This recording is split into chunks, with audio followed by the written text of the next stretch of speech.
Hey everyone, my name is Niko Rizavi, and in this video, I will be talking about my findings for the final project for Photo 10.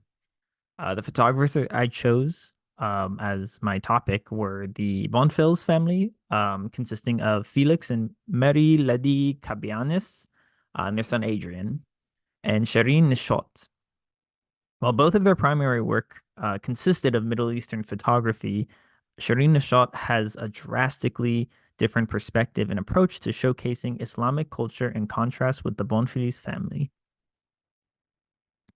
So who are they? Well, the Bonfils family were a French family from the 19th century who became commercial photographers after Felix visited Lebanon for an expedition. Felix, along with his wife Mary Ledy and son Adrian, embarked on a visual journey, trading traditional trades for the camera. They became the first people to open up a studio in Beirut in 1867.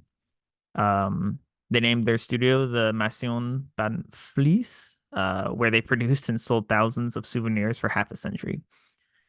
Their commercial photography studio in Beirut became synonymous with Orientalist fantasies, introducing Western audiences to the exotic landscapes, architectures, and people.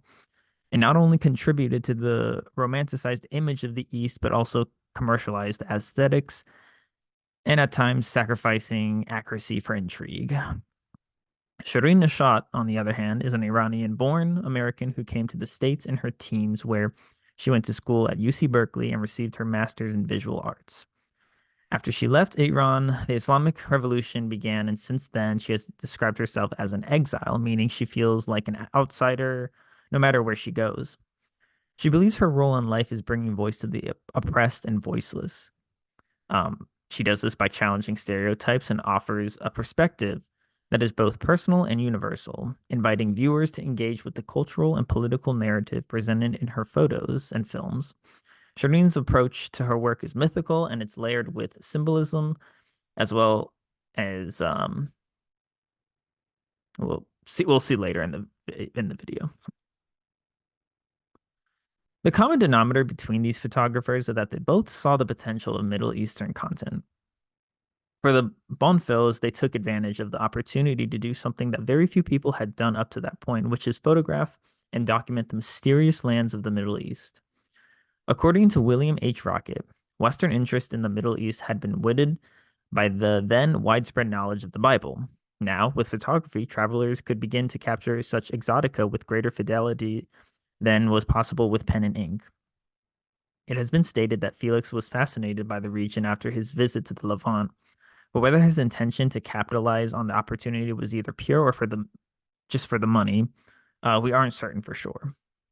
We do know, however, that after Felix's death in 1885, his wife Marie Ledy took over the company and ran it with her son pretty much until her death in 1918. For Shireen, she was born into the world. She was born into the Islamic world, and she once stated in an interview that you can take an Iranian out of Iran, but you can't take Iran out of an Iranian. And as someone who lives with someone who lives in a Persian family, I'd be lying if I said I haven't heard that before because essentially it is true. It was especially true for Shireen since she was forced to leave her country when she didn't want to. And on top of all that, the revolution began while she was away. So now she doesn't even recognize her home country anymore. They all saw both the beauty and ugly side of the Middle East, and in a way seduced them to the point that the Bonfils moved to a whole nother country to build a life there.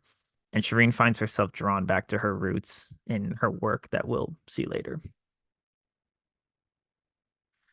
Shireen's Woman of Allah was done while she was back home in Iran during the 90s after an 11-year hiatus.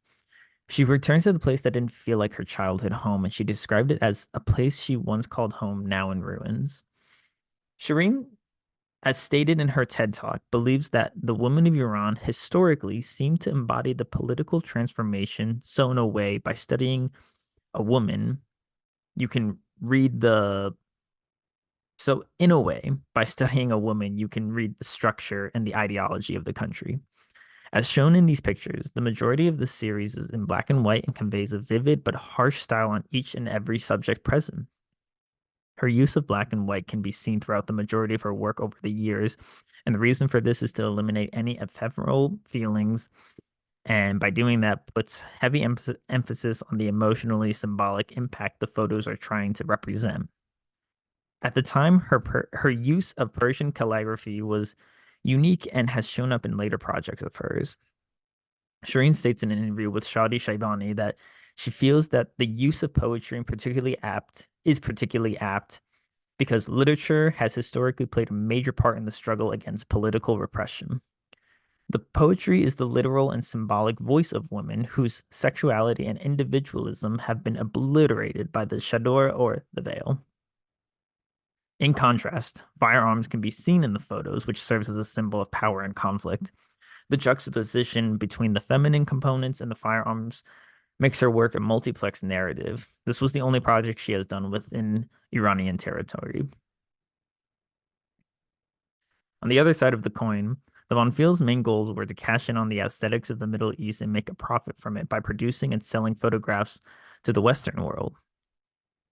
In the photo titled, I cannot pronounce that, but it's German that translates to Turkish woman. We get a prime example of their use of their studio and showcasing a woman in her veil, covered head to toe. The issue with this photo is that they were inaccurately portraying traditional clothing and customs just to appeal to the Western audience by creating a more mystical appearance and subtly promoted itself as an advertisement for cotton and silk. In an article from the Met, it states, privileging intrigue over accuracy, these likenesses did not always depict the authentic dress of their sitters. His embroidered account of their customary veils is in no way substantiated by the source image, a resplendent study of cotton and silk.